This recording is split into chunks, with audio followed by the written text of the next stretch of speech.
saya dari kuliah di STPDN, saya ditugaskan di Cabang Mungin, hanya sebentar sih.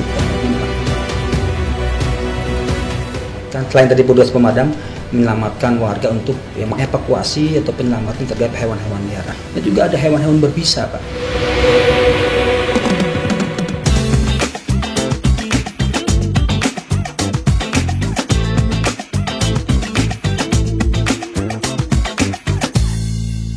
Assalamualaikum warahmatullahi wabarakatuh. Selamat pagi sahabat Wiba Mukti. Kembali lagi bersama saya Deluis di program IKP Talks pagi hari ini ya. Seperti biasa kita menghadirkan informasi seputar Kabupaten Bekasi. Namun kali ini nih kita kedatangan narasumber kita ya yang sudah jauh-jauh dari Mako pemadam kebakaran. Pastinya ada Bapak Adeng Hudaya. Selamat pagi Bapak. Selamat pagi Mbak Lu. Sehat Pak ya? Sehat, alhamdulillah. Alhamdulillah udah gagah banget nih, udah seragam dinas pemadam kebakaran banget ya. Nah Bapak, kita di program IKP Talks ini ngobrol-ngobrol santai aja Pak ya, untuk terkait seperti apa sih pemadam kebakaran. Tapi sebelumnya kita ingin tahu dulu nih, seperti apa sih Pak perjalanan Bapak, karir Bapak sampai dengan kepemerintahan sampai detik ini ada di dinas pemadam kebakaran nih Pak. Baik, terima kasih Mbak Adeluis. Pertama tentunya saya ucapkan Assalamualaikum warahmatullahi wabarakatuh. Waalaikumsalam. Saya sapa juga sahabat Wibawa Mukti.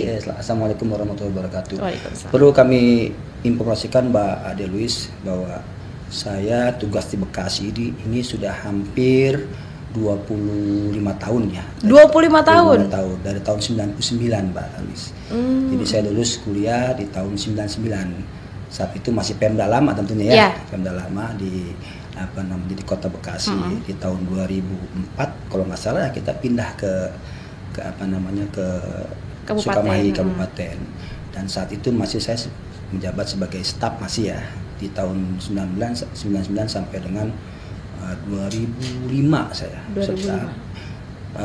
Awalnya tahun 99 saya bahkan bertugas di Cabang Mungin, Mbak. Jauh banget, Pak? Iya, jadi pas pertama dulu saya dari kuliah di STPDN, saya ditugaskan di Cabang Mungin, hanya sebentar sih, kurang lebih 4 bulan ya. Kemudian saya ditarik di sekretariat di pemerintah Kabupaten Bekasi pada saat itu masih di Kota Bekasi ya. Kota Bekasi. Kemudian tahun 2004 kita pindah dan tahun 2005 alhamdulillah saya dipercaya menjadi kasih terantip di kecamatan sampai dengan 2011 kalau nggak salah itu 2011. Kemudian 2011 saya menjadi kabid di Amdal di LH, pernah saya 9 bulan. Kemudian tahun 2011 alhamdulillah saya dipercaya menjadi camat Muara Gembong. Pak Camat juga. Camat Muara Gembong. Juga nggak lama kalau nggak salah gitu ya, 9 bulan setengah lah atau 10 bulan. Tahun 2013 saya dipercaya menjadi camat Setu. Nah di Setu ini saya lama, banyak pengalaman di sana sampai 5 tahun lebih saya. Wow. Kemudian tahun 2000 sampai dengan tahun 2018 saya menjadi kabag ya, ditarik siapa tuh zaman Bu Neneng ya. Nah, alhamdulillah nggak lama aja jadi kabag, 6 bulan ada kekosongan di BPBD. BPBD. Ya, BPBD. Samping kantor kita ya Pak ya? Ya betul, BPBD di 2018 saya ikut open bidding, alhamdulillah saya dipercaya untuk menjadi kepala BPBD. Jadi mungkin tidak jauh tupoksinya ya dengan Damkar. Kemudian 2 tahun saya di BPBD, kemudian 2020 saya zaman Pak Eka ya bupatinya, saya menjadi kadis asik sampai dengan 2023 ya kemarin ya Pak ya. Jadi di Damkar ini Mbak Adeluis, perlu kami informasikan kepada juga sahabat Wiba Mukti, saya baru 2 bulan setengah nih. Baru 2 bulan setengah, baru banget, masih anget ya. Jadi saya masih terus belajar, memahami terutama tupoksi ya, juga saya mengenali apa sih tugas-tugas pekerjaan di Damkar sendiri. Ternyata saya jadi seperti mengulang Mbak Adeluis ya, mengulang di tahun 2018 dulu BPBD ya. Penanganan evakuasi lah. Karena hampir sama tugasnya ya Pak ya. Penanganan bencana ya, cuma BPBD itu bencana banjir, hidrometeorologi ya kan, kalau di Damkar itu bencana bahaya kebakaran gitu. Itu mungkin sekilas terkait dengan riwayat pekerjaan saya. Nah, kita masuk ke pemadam kebakaran ini. Bapak kan baru 2 bulan ya Pak ya. Nah, Bapak seperti apa sih melihat dinas pemadam kebakaran ini yang mungkin tugasnya juga cukup berat ya Pak ya? Tidak hanya memadamkan api saja, tapi ternyata banyak juga tugas-tugas di luar itu ya. Nah, nanti kita bahas. Seperti apa sih Bapak melihat Dinas Pemadam Kebakaran dengan para personilnya, jumlah armadanya seperti apa Pak? Perlu kami sampaikan bahwa di Dinas Pemadam Kebakaran ini, ya saya sampaikan ya, awalnya saya sepertinya saya harus banyak memahami, tapi ternyata tidak jauh beda dengan BPBD ya. Jadi tentunya personilnya jauh lebih banyak dibanding BPBD. Karena memang kalau di Dinas Damkar itu kita diperlukan respon time, Mbak Lucia. Ya. Respon time karena memang respon time itu dalam SOP itu 15 menit. Walaupun memang saat ini kita belum mencapai 15 menit, Mbak, karena memang beberapa faktor yang mempengaruhi ya. Kita baru mencapai 17 menit, tapi ke depan insya Allah kita akan. Maksudnya 15 menit, 17 menit itu seperti apa sih, Pak? Jadi gini, pada saat laporan datang, laporan masuk itu kita menuju ke lokasi itu diusahakan ya 15 menit. Walaupun jaraknya jauh. Begini, nanti akan kami sampaikan karena kita harus punya beberapa pos, dan alhamdulillah kita saat ini bukan hanya Mako saja di Cibitung, tapi juga kita mempunyai 9 pos damkar tersebar di beberapa kecamatan. Ya, itu nanti akan menuju kepada respon time 15 menit tadi. Walaupun perlu kami sampaikan juga kepada Mbak Ade Luis dan juga sahabat Ibu Mukti bahwa memang ke depan lah kita akan menuju itu, tapi saat ini kita baru mencapai 17 menit, Mbak. 17 menit, belum sampai 15 menit ya. Ke depan lah, karena memang banyak faktor yang selain tadi di Bekasi kan sungguh luar biasa kemacetannya, gitu. Padat penduduk. Ya kan, dan juga pos damkar ini juga belum maksimal untuk kita mendekatkan diri kepada pelayanan yang seharusnya gitu, kepada masyarakat yang membutuhkan. Oke, jadi itu mudah-mudahan damkar bisa mencapai 15 menit pokoknya ya Pak ya, dalam keadaan apapun. Jadi ini kan sangat-sangat urgent ya Pak ya, kalau kebakaran itu kita kan panik gitu ya Pak ya. Nah, kita masuk tadi seperti saya katakan bahwa pemadam kebakaran ini tidak hanya tugasnya memadamkan api. Nah, seperti apa sih Pak untuk tim rescue ya dari damkar terkait hewan liar nih Pak nih di luar rumah warga? Apakah hewan liar tersebut nantinya kalau misalkan ada laporan nih Pak dari warga, itu tuh hewan liar itu kemana nih Pak? Perlu kami sampaikan Mbak bahwa kita itu tugas kita selain pemadam kebakaran. Jadi tugas pemadam kebakaran kita mempunyai personil itu hampir 158. Itu seluruhnya? Seluruh yang tersebar ke 9 pos tadi yang disampaikan di satu Mako ya di Cibitung. Nah, selain itu pun kita mempunyai tugas diantara untuk evakuasi, penyelamatan manusia ya, daripada hewan-hewan liar, ya. Dan kita itu berbeda personilnya. Itu namanya ada personil penyelamatan. Oh, berarti beda lagi. Ada personil petugas pemadam, ada personil rescue atau petugas penyelamatan. Jadi kita punya petugas penyelamatan itu, petugas rescue itu ada 30. Dibagi dalam 3 regu, 3 kelompok. Jadi 3 kelompok itu masing-masing 10. Jelas ya, 10. Tugasnya 1 hari masuk 24 jam, 2 hari libur.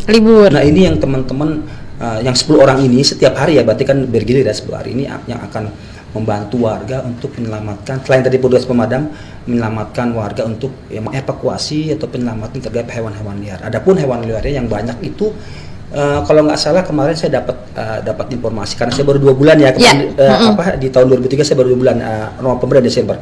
Jadi selama tahun 2023 Mbak Ade Luis itu ada 447 kali penyelamatan. Wow. Itu dalam 1 tahun. Dalam 1 tahun. Nah, dalam 1 tahun 447 penyelamatan itu memang berbagai kasus ya.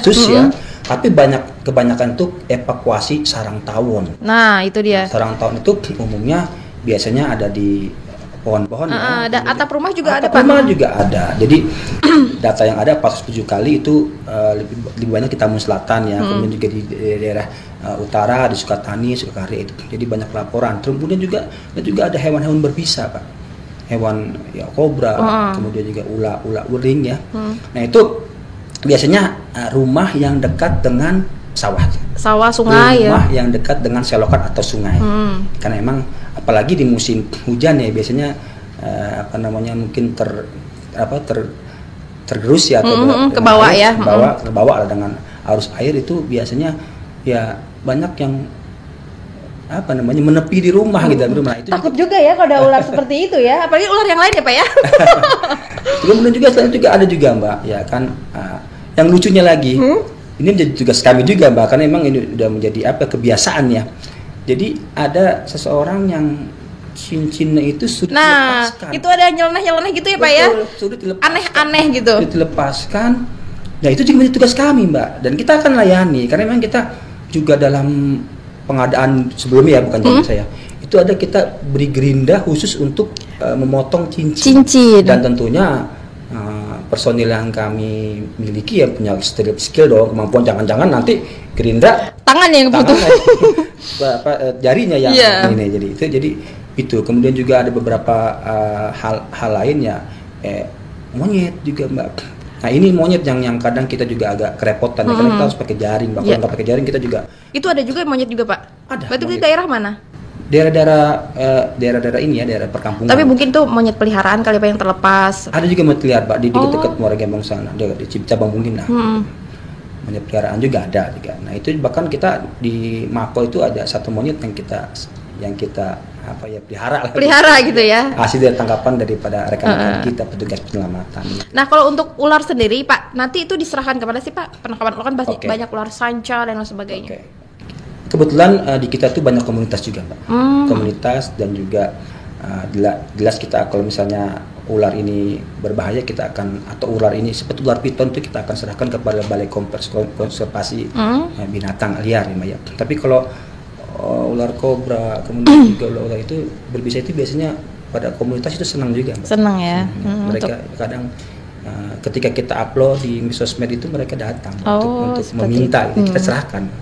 Yang penting harus dijaga jangan sampai terlepas ya Pak ya. Nah kita kembali ke Dinas Pemadam Kebakaran tadi terkait hewan liar Pak ya. Sekarang kan mungkin sekarang ini musim penghujan. Nah kita mengingat beberapa bulan ke belakang ya Pak ya, itu kan musim kemarau nih Pak. Bagaimana sih mengantisipasi kebakaran yang sering terjadi di daerah padat penduduk nih Pak? Mungkin saya sampaikan ya Mbak ya, bahwa di padat penduduk itu tentunya kita kemarin sudah melakukan MOU Mbak dengan PDAM ya. Karena di padat penduduk itu biasanya cadangan air itu atau air untuk mengisi air itu agak sulit ya. Jadi kita kemarin juga sudah MOU dengan PDAM agar dibuatkan hidran di lokasi-lokasi yang padat penduduk. Jadi ketika misalnya terjadi kebakaran, memang di mobil kita itu Mbak, baik di Mako maupun di posko itu sudah tersedia airnya pasti ya. Persediaannya itu standby terus. Nah, tentunya ketika terjadi kebakaran di musim di padat penduduk, tentunya ya kita memerlukan hidran untuk jika air itu habis gitu. Dan ini butuh waktu ya Pak ya? Butuh waktu. Alhamdulillah di hidran kita ini ada 3 ya di wilayah Tamu Selatan yang padat penduduk gitu kita upayakan. Karena kalau misalnya di wilayah padat penduduk itu kan ada danau, ada sungai. Jadi tentunya antisipasi kita ya ketika misalnya terjadi kebakaran di wilayah penduduk, kita juga berharap kepada masyarakat agar waspada terhadap bahaya-bahaya kebakaran tersebut ya. Terus juga kita memberikan pelatihan kepada orang-orang tersebut. Nah, itu dia Pak, penting. Kita juga sedang juga merekrut para relawan kebakaran. Nah, jadi sambil menunggu pemadam kebakaran, masyarakat juga harus tahu dulu. Harus tahu, dan kita edukasi tentunya ya. Dan memang kita ke depan ini lebih fokus kepada seksi pencegahan, Pak. Seksi pencegahan itu kegiatan berupa sosialisasi, kemudian pelatihan kepada baik itu masyarakat, ya kan, masyarakat di perkampungan, di perkotaan, itu juga kepada perusahaan-perusahaan. Karena memang pencegahan ini jauh lebih baik, jauh lebih murah, mitigasi bencana ya, jauh lebih baik, jauh lebih murah, jauh lebih dibanding daripada penanganan pada saat terjadi kebakaran. Karena penanganan pada saat terjadi kebakaran itu walaupun dengan sumber daya manusianya yang terampil, dengan alat-alat yang canggih, dengan respon cepat, tetap sudah ada korban dong. Betul. Walaupun kalau misalnya masyarakat tersebut sudah diedukasi, diberikan pelatihan, ya kan, tentunya mudah-mudahan resiko bahaya kebakaran itu jadi minimal. Kalaupun terjadi, sudah terjadi itu cepat ditangani, tidak membawa korban harta, apalagi nyawa yang lebih jauh yang bahaya itu. Mungkin kita berharap ya kita dengan masyarakat tuh bahu membahu lah untuk bagaimana ke depan kan bahaya kebakaran ini ya kita minimalisasi jangan sampai terjadi dengan edukasi dengan pelatihan kepada rekan-rekan relawan-relawan yang care terhadap bahaya kebakaran tersebut. Pencegahan juga penting ya Pak ya, apalagi di musim kemarau ini yang kerja keras damkar ya Pak ya. Betul, perlu kami sampaikan Mbak berdasarkan data ya bahwa sungguh luar biasa 5 tahun terakhir kalau nggak salah bahwa kejadian bencana kebakaran itu di tahun sebelum 2023, 2022, 2021, itu terjadi hanya di bawah 200, angka 200, Pak. 200 kasus lah. Akan tapi kemarin kan kita ketahui bersama ya, di Bekasi juga beberapa daerah itu panas luar biasa ya. Nah, setiap hari potensi bahaya kebakaran itu semakin tinggi dan berdasarkan data Mbak Adelusia dan juga rekan-rekan atau sahabat Ibu Mukti ini bahwa berdasarkan data ini hampir 2,5 kali lipat kasus ini meningkat. Jadi biasanya 160 per tahun, 180, 200 lah maksimal 191 lah. Nah itu di tahun 2023 itu hampir 477 kasus, sungguh luar biasa. Makanya saya juga apresiasi kepada teman-teman itu ya kan personil di lapangan sudah berjibaku sungguh luar biasa ya kan menangani bahkan di bulan Oktober itu ya kan dan saya dapat informasi ya walaupun saya masuk di November dan November juga akhir-akhir itu sehari bisa 4 kasus Mbak. Sehari rata-rata ya karena memang pada saat musim kemarau yang sungguh luar biasa itu bahaya kebakaran. Karena kita juga nggak bisa prediksi ya Pak ya. Betul. Belum lagi di kawasan ya Pak ya. Betul, kawasan. Sering terjadi. Nah kita flashback nih Pak ke tahun 2023 kemarin. Penghargaan mungkin yang sudah dicapai. Mungkin Bapak kan baru menjabat ya, baru 2 bulan. Mungkin kemarin tuh dari yang sebelumnya nih Pak.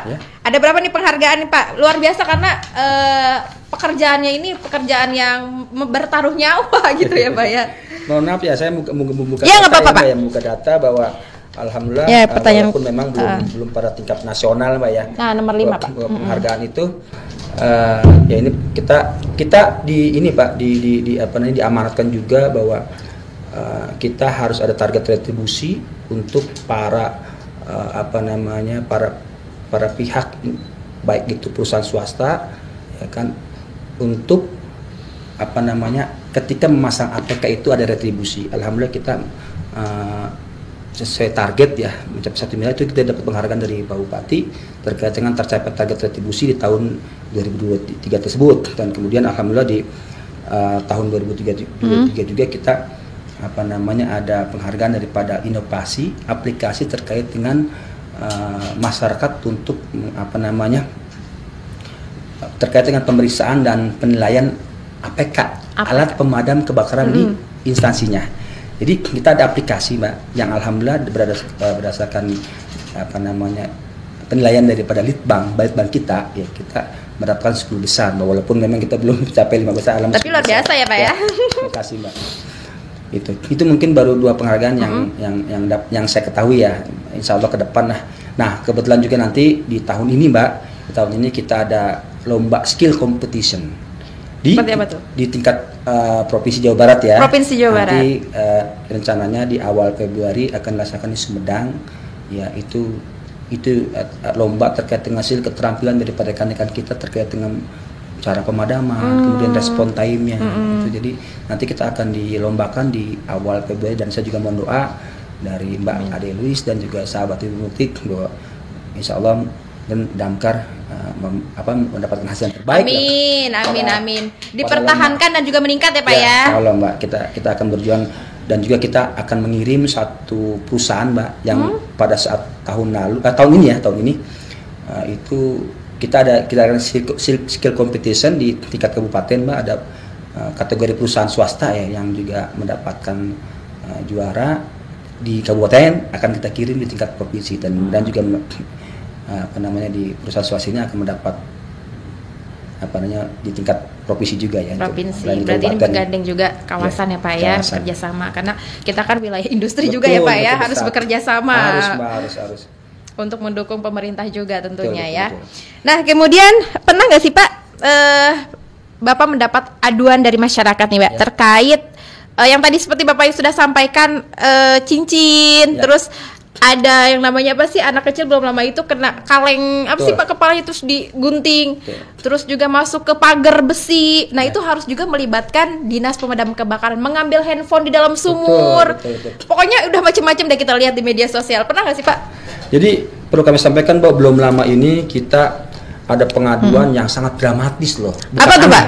Dramatis yang kita juga turut berduka cita ya, bahwa di salah satu apartemen kita yang terbesar. Yang kemarin saya nggak nyebutkan ya, di mana. Jadi apartemen kita yang terbesar ini ada 3 pegawainya yang sedang membersihkan saluran pembuangan, ya kan, karena memang ada dalamnya 6 meter memang ya itunya pembuangan itu lubangnya. Jadi pada saat mencoba membersihkan ada gas ya. Wah.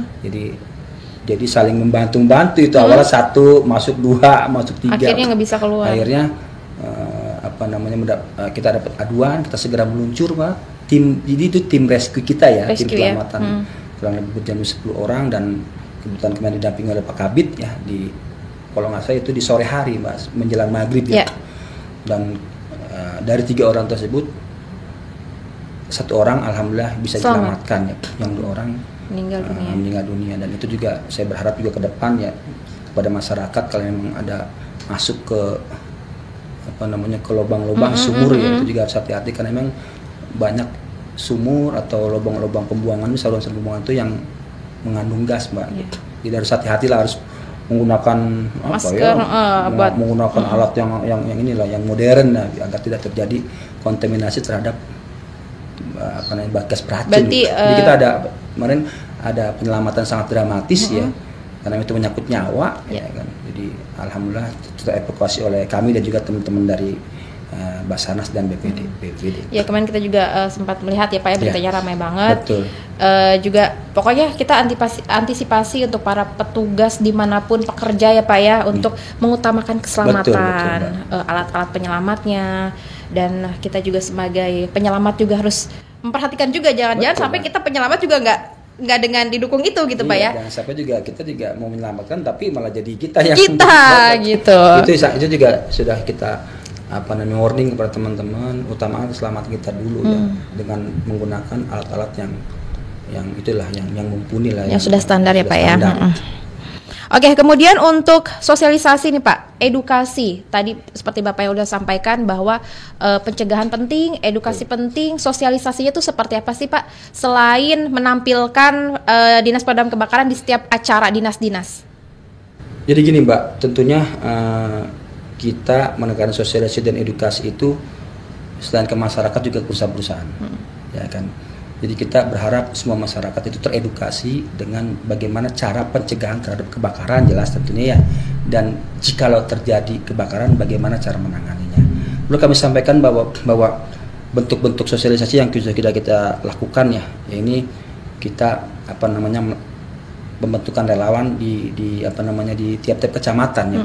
Kecamatan, walaupun memang saat ini baru terbentuk hampir 7 kecamatan Pak dari 23, masih ada PR. Iya, kan karena kan 23 harus terpenuhi itu Pak. Betul kan Mbak. Dari kecamatan ke kecamatan lain kan jauh ya Pak ya waktunya. Jauh. Walaupun tentunya respon time kita tadi kita kita bangun pos-pos damkar yang tentunya saat ini baru juga 9 ya. 9. Belum maksimal lah. Masih jauh banget 23 kecamatan. Dibanding 23 kecamatan.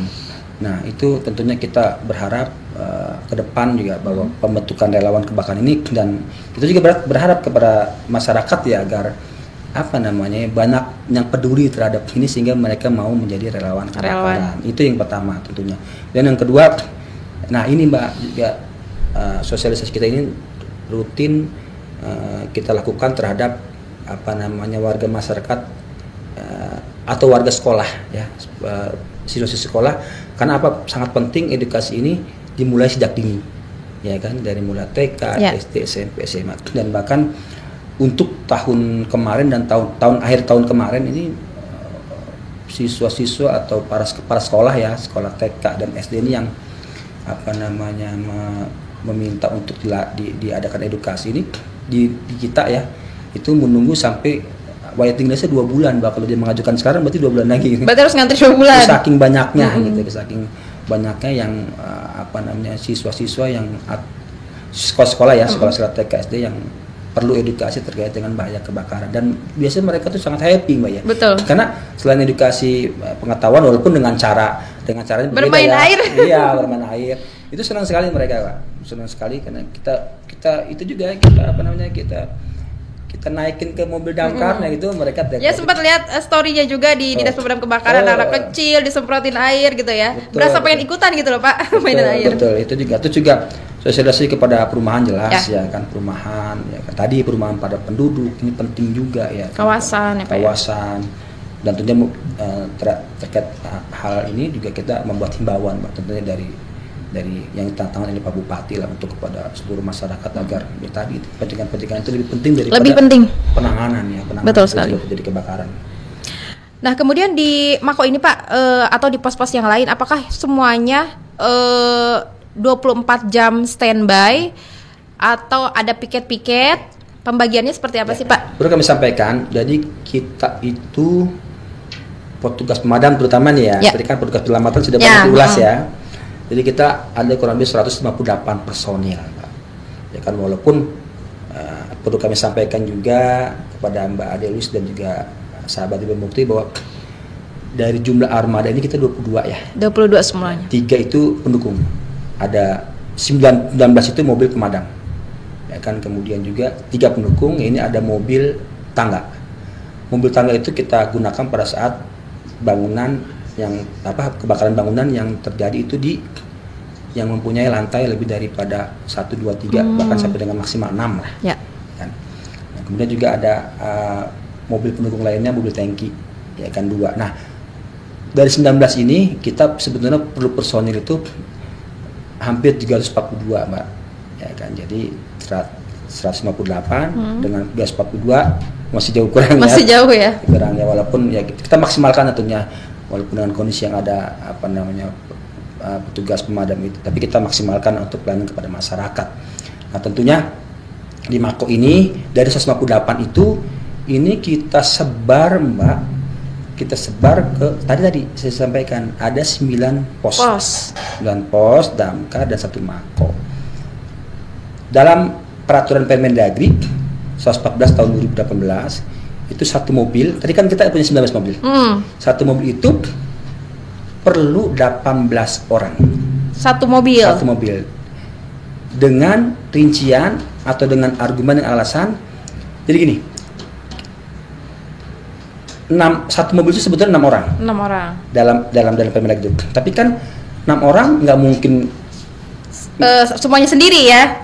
Terus menerus maksudnya 6 orang mobil tunggu di mobil aja kan. Jadi 3, tadi saya bilang piketnya itu 1 hari masuk 24 jam 24 jam atau 48 atau 2 hari libur.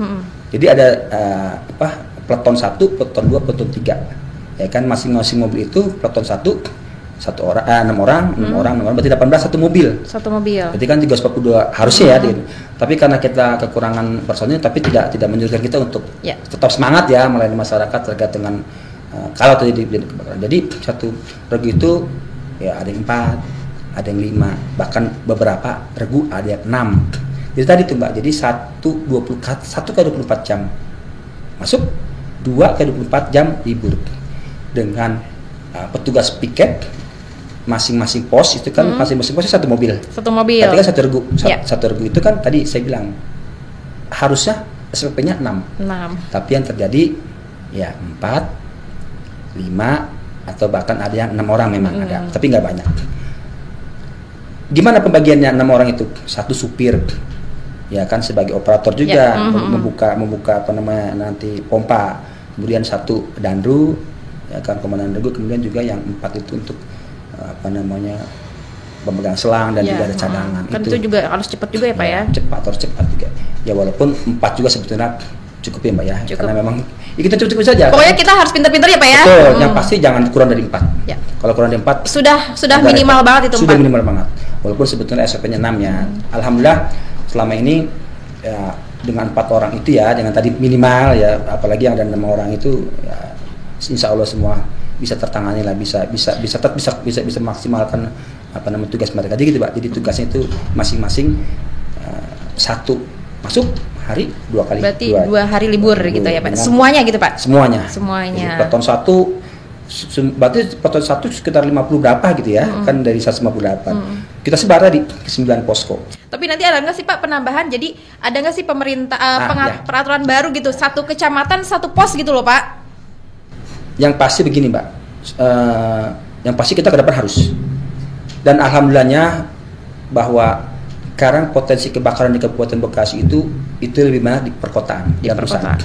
Jadi mohon maaf, saya bukan underestimate ya terhadap misalnya mohon maaf Muara Gembong, Mungkin yang Berbayuran, karena memang Mbak tahu sendiri kan jarak antar rumah kan itu, dan juga mereka biasanya, nah yang terjadi sana biasanya banyaknya di ladang-ladang ketika musim kemarau. Jadi bukan nggak perlu, tapi sekarang itu sebetulnya masih tercover dengan pos yang di Sukatani Mbak. Jadi Sukatani itu menangani ya berapa kecamatan di Sukatani? Bisa kita Gembong, cabang Mungkin lah, dengan Sukakarya itu kan, dengan Pebayuran. Mungkin ke depan kalau misalnya nggak tahu kan perkembangan penduduk kita, perkembangan perumahan ya kan di sana lebih nanti ke depan ramai lagi ya, kita harus menambah pos, harus Mbak. Jadi dengan 9 pos ini alhamdulillah ya sementara masih dapat tertangani. Tadi itu kita sebar 50 berapa ya, 55 orang kan, kurang lebih 54 orang. 1 peleton, 1 hari 54 orang. Besok lagi peleton 2, 54 orang. Kita jadi pembagiannya seperti itu. Peleton 3, yang lain libur, masuk disebar kepada 9 pos dan 1 mako. Insya Allah ke depan harus ya kan, dengan perkembangan perumahan yang terjadi di Kabupaten Bekasi, yang Bekasi merupakan sentral orang-orang untuk sibuk tinggal, ya, orang-orang sibuk. Orang tinggal juga menjadi tujuan tinggal di berbagai orang, berbagai wilayah untuk tinggal di Bekasi. Bisa saja nanti penduduk di wilayah utara itu ramai, ya harus penambah. Karena memang semakin ramai, semakin banyak orang, semakin besar potensi kebakaran. Betul sekali. Karena kan orang mempunyai urusan masing-masing dan urusannya kadang tidak, ya, kadang mereka lupa bahwa kebakaran ya terjadi dekat mereka. Ya, tadi sudah sangat luar biasa ya penjelasan Bapak, dari mulai personil, jumlah armada juga, posnya juga. Sekarang kita melihat ke musim kemarau nih Pak ya, potensi terbesar nih ya terjadi kebakaran tuh dari apa sih Pak? Listrik atau gas atau apa sih Pak? Oke. Yang pertama pastinya karena cuaca ya. Cuaca sehingga mengakibatkan ladang-ladang yang kering. Nah, itu kemarin lebih parah ya, sering banyak banget. Ladang-ladang kering, ya mohon maaf, ada tangan-tangan tidak bertanggung jawab. Sebenarnya mereka tidak mempunyai niat. Cuman teledor gitu ya. Lalai. Kan? Dia buang putung rokok. Nah, itu sembarangan. Yang paling utama. Kemudian yang kedua tentunya korsleting listrik, Mbak, jelas itu juga. Itu yang paling banyak, dan kemarin juga. Tapi kan juga di alang-alang kadang juga membahayakan daripada warga ya, kalau dekat-dekat warga itu, dan banyak juga korsleting Mbak di rumah berarti, dan juga membakar sampah yang kadang ditinggal lalai, sehingga itu juga menyebabkan kebakaran Mbak. Potensi yang banyak terjadi pada saat musim kemarau kemarin yang pasti lalai. Kembali ke edukasi masyarakat yang kurang mengerti. Banyak di rumah-rumah mungkin yang tidak memperhatikan kabel-kabelnya sudah tidak layak ya Pak ya. Terus juga stop kontak yang bergabung-gabung kan banyak ya Pak ya, dalam satu itu colokan tuh banyak. Itu juga bahaya ya Pak ya. Berarti itu harus sosialisasi juga, masyarakat harus memahami bahwa tingkat kebakaran terjadi banyak di rumah gitu, jadi harus memperhatikan. Walaupun mereka kadang juga berargumen juga kan, kalau listrik kabel yang ini mahal. Mahal, tapi saya pikir sekarang lebih mahal mana modal kabel nanti pada saat terjadi bencana dengan harta yang jadi kita harus mengedukasi masyarakat terkait dengan hal tersebut Mbak ya. Jadi ya mending kita modalnya awal lebih besar untuk ya tadi itu memperbaiki kabel-kabel, dan kabel-kabel juga mohon maaf ya, biasanya rumah-rumah yang menengah ke bawah kadang kabelnya kurang diperhatikan, kualitasnya juga kadang tidak layak. Kadang mereka juga ya sering berargumen, terbentur dengan biaya yang bayar, tapi kita terus mengedukasi mereka, memahami memberikan pemahaman ke mereka bahwa ya ketika sudah terjadi bencana kebakaran maka cost-nya lebih besar. Gitu. Yang paling penting itu tentunya keselamatan ya Pak. Jadi gitu kita. Oke nih Pak, kita cukup tegang ya. Jangan kemana, tetap di IKP Talks.